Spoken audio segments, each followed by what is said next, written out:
Trong đôi mắt vẫn là tất cả.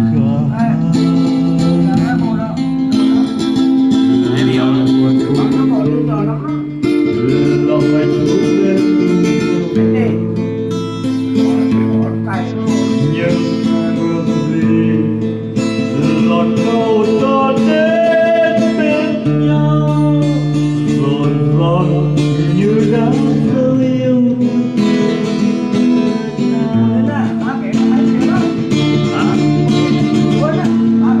Anh đến với em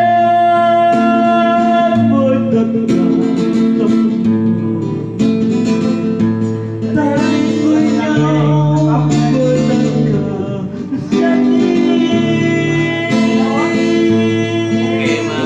Anh đến với em một mong cho đến đâu một lần cho mãi nhớ thương anh.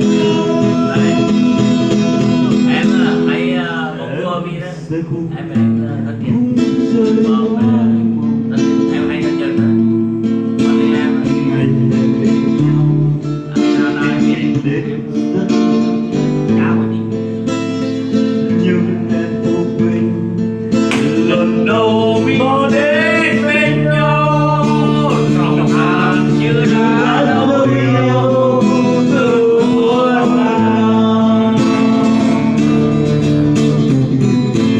Anh đến với em với tất cả tâm hồn ta đến với nhau với tất cả những tin đau.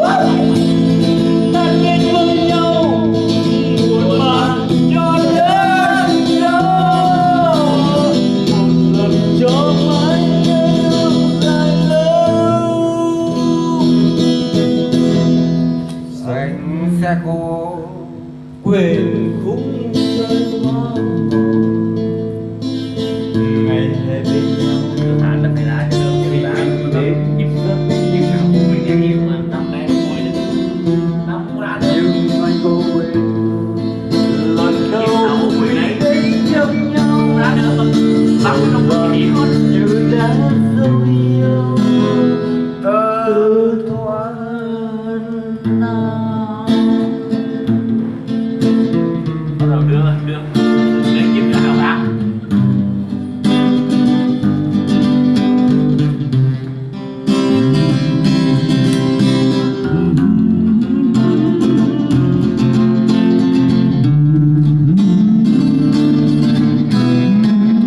Chúng ta để cho em hành bài đó. Em chỉ làm bài đó. Anh sẽ cùng hay quá.